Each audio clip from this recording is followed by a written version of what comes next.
Bonjour et bienvenue pour une nouvelle vidéo pour la physique en BTS électrotechnique. Aujourd'hui, on va s'intéresser à la structure du hacheur 4 cadrans. Cette structure en H est composée de 4 thyristors et de 4 diodes en tête bêche.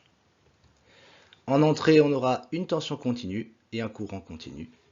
Et en sortie, on aura également une tension continue et un courant continu.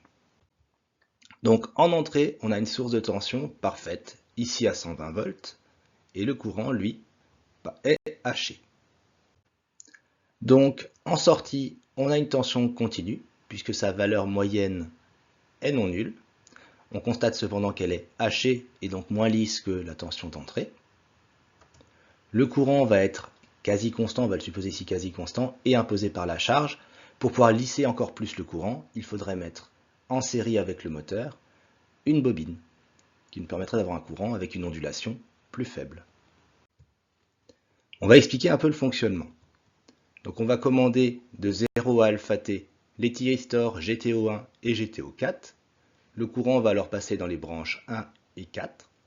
Et on commande de alpha t à t les thyristors GTO2 et GTO3. Le courant passera alors dans les branches 2 et 3.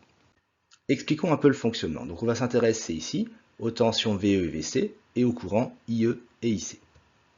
Donc premier cas, donc avec 1 et 4 passants, on va changer les diodes et les thyristors par des interrupteurs fermés ou ouverts, selon qu'ils soient passants ou bloqués. Idem ici pour les cas 2 et 3. Donc avec une loi des nœuds, on remarque que IE est égal à IC. Et avec une loi des mailles, on a VE moins VC égale 0, et donc VC égale VE. On va négliger les chutes de tension dans les thyristors et les diodes, lorsqu'ils sont passants.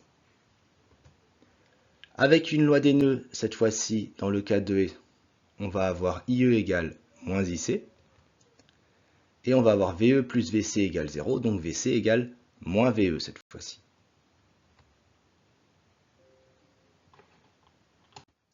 Si on veut calculer la valeur moyenne de VC, on va utiliser la méthode des aires. Donc on va calculer les aires A1 et A2. A1, donc c'est un rectangle, et on va faire VE, donc l'ordonnée, fois alpha t au niveau de l'abscisse. Pour l'aire 2, alors attention, on va prendre moins VE cette fois-ci, puisqu'on va vers le négatif, fois t moins alpha t, pour avoir la largeur du rectangle. Et au final, l'aire, c'est A1 plus A2. En faisant quelques petits calculs, on trouve que c'est VE fois 2 alpha moins 1 fois t.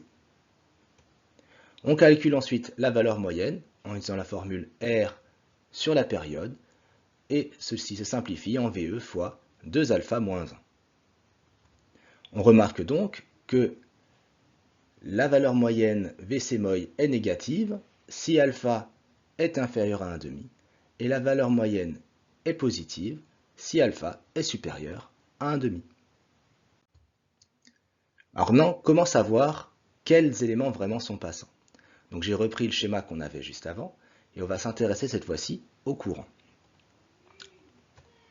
Donc on va regarder le signe du courant. Donc on a, dans le premier cas, IC qui est positif. Le courant est positif, on va donc avoir le courant qui circule dans ce sens. Donc ça va être GTO1 et GTO4 qui sont passants. On va prendre le sens du triangle pour savoir qui est passant.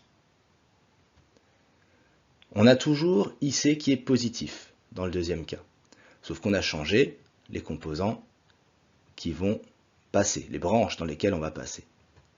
On refait le même exercice en prenant le sens du courant. Et donc cette fois-ci, ça va être D2 et D3 qui sont passantes. Évidemment, on ne peut pas avoir une petite boule comme ça lorsqu'on fait un travail sur feuille. Alors, on va suivre le courant cette fois-ci avec son doigt, le sens du courant pour savoir quels éléments vont être passants à chaque fois.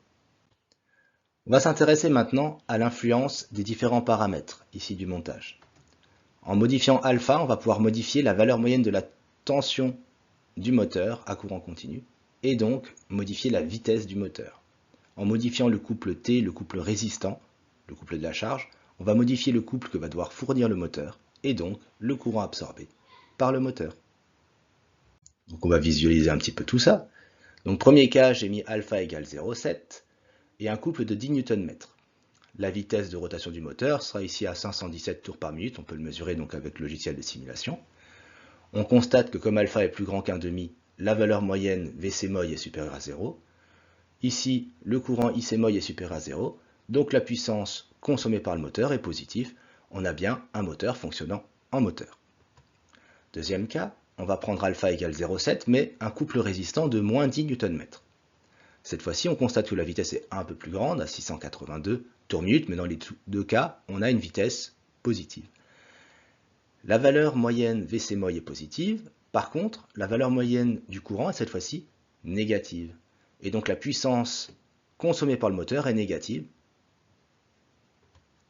On va essayer un autre cas, alpha égale 0,3, un couple toujours à moins 10 Nm.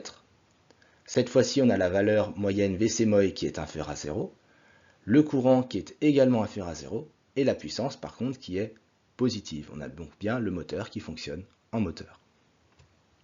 Enfin, alpha égale 0,3 est un couple résistant de 10 Nm.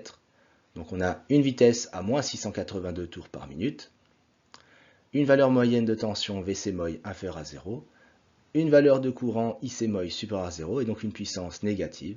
On a un fonctionnement générateur. Donc là j'ai remis les différents fonctionnements.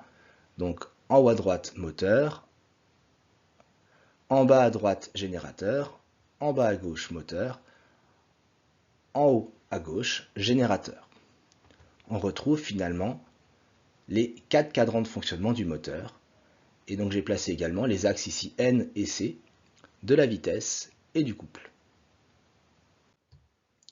Qu'est-ce qu'il faut retenir sur ce chapitre? Tout d'abord qu'une grandeur continue est une grandeur dont la valeur moyenne est non nulle. Que le HR 4 cadrans permet d'avoir une tension positive ou négative et un courant positif ou négatif selon les besoins et selon finalement le fonctionnement extérieur. Le HR 4 cadrans permet de faire fonctionner un moteur dans les deux sens et de pouvoir exercer également un couple dans les deux sens. La vitesse sera réglée à l'aide du paramètre alpha et le courant consommé dépendra du couple à fournir à la charge T. On retient également la méthode des airs pour calculer la valeur moyenne. Attention, cela ne marche que sur des signaux simples. Et la méthode pour savoir quel composant est passant. On va regarder tout simplement le sens du courant. Merci d'avoir suivi cette vidéo et à bientôt pour une nouvelle vidéo pour la physique en BTS électrotechnique.